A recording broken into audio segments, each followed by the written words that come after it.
Hari ke-8 Perang Iran dan Israel, serangan masih terus diluncurkan, mulai dari serangan terhadap reaktor nuklir di Iran hingga rumah sakit dan kawasan pemukiman di Israel. Apa yang menjadi target serangan dalam perang ini dan kekuatan militer dari Iran dan Israel? Kita bahas bersama jurnalis Kompas TV, Julius Juman.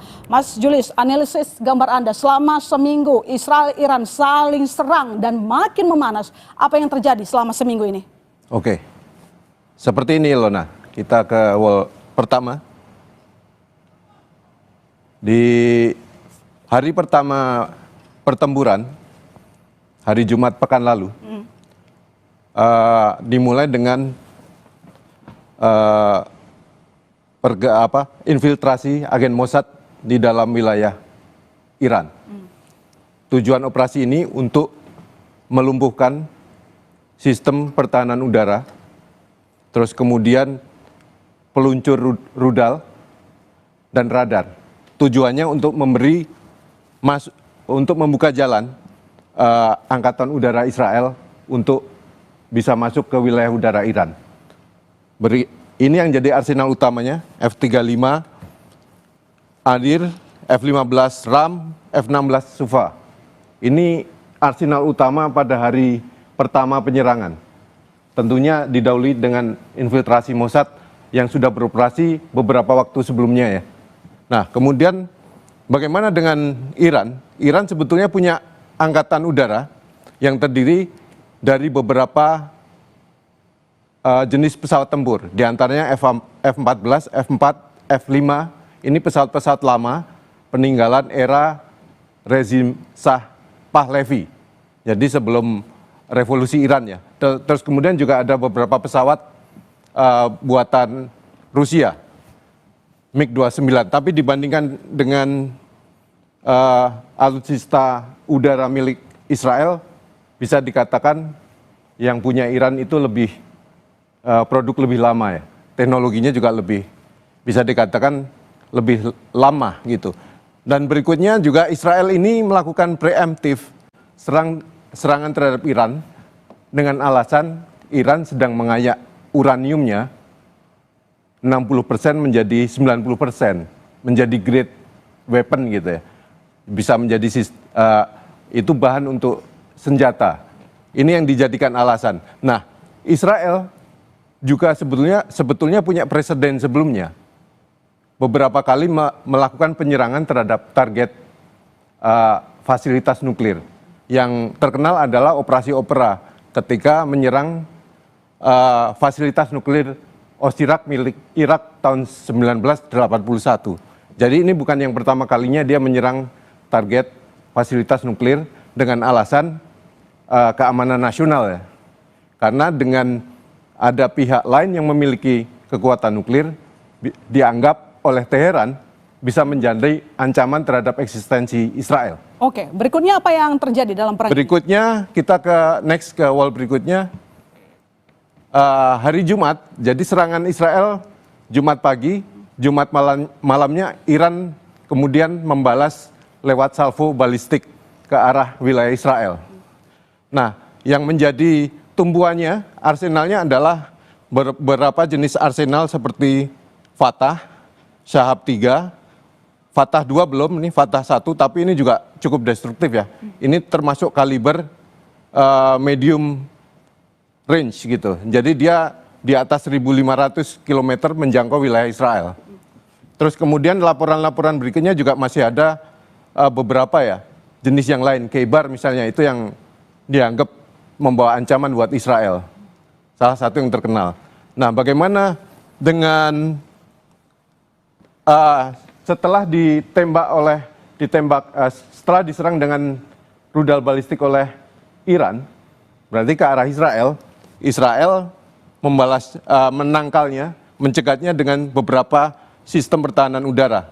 Di antaranya yang terkenal Iron Dome, David Sling dan Arrow 2 dan 3. Arrow 2 dan 3 untuk pencegat balistik, rudal balistik.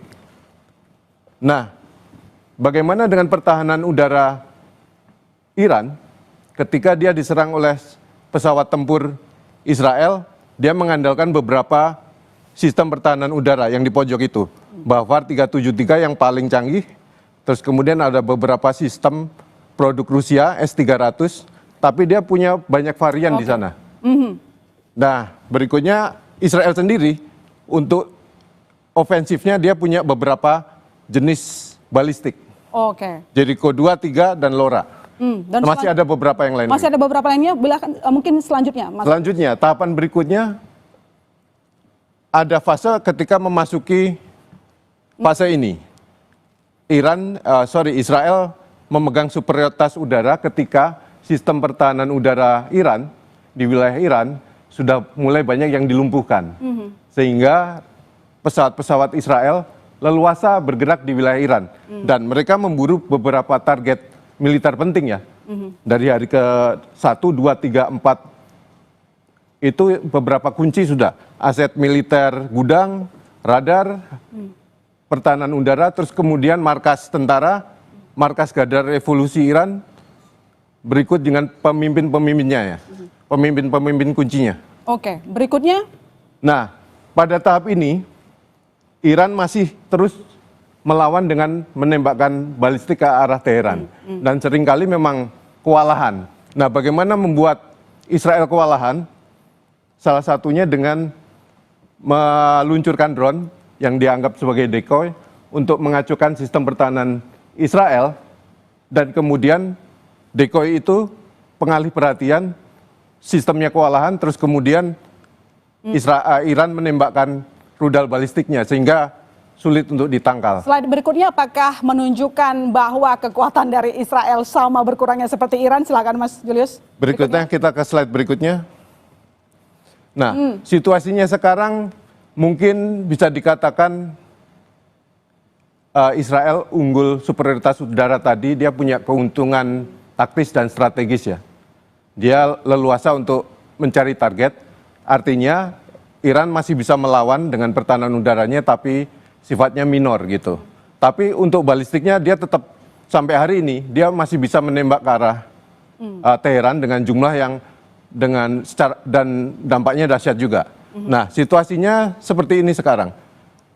Isunya adalah Amerika Serikat mulai menimbang untuk ikut cawe-cawe, ikut Israel untuk berperang melawan Iran. Dengan durasi waktu 2 minggu. Ya, dengan target utama yang dijadikan alasan adalah situs nuklir Fordo terutama ya, yang punya instalasi bawah tanahnya mencapai 90 meter. Nah, tidak semua tidak semua sistem senjata yang bisa dipakai untuk mengebom area itu karena saking dalamnya. Nah, situasi ini ternyata juga diikuti oleh pergerakan pasukan AS. Walaupun Trump belum memutuskan untuk ikut menyerang Iran ya, tapi pergerakan beberapa alutsista strategisnya sudah terbaca. Kapal tanker udara, terus kemudian kapal induk Carl Vinson dan Nimitz mendekat ke arah. Unggulan ya Mas?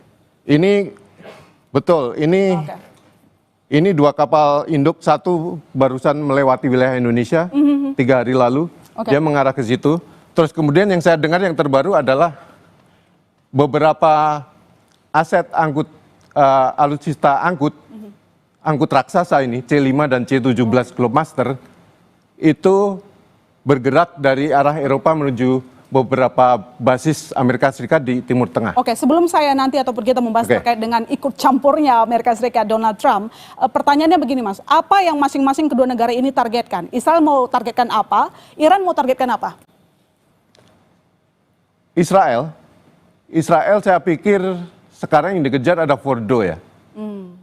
Dan Natanz juga, beberapa situs nuklir Iran yang dicurigai untuk mengayak uranium menjadi senjata. Tapi bisa jadi itu juga jadi alasan untuk sekalian mengganti rezim. Bisa jadi ya, ada beberapa analisa seperti itu. Menurut saya beberapa alasan jadi motif Netanyahu di sana. Nah, kemudian bagaimana Iran? Iran harus bisa menunjukkan dia bisa bertahan.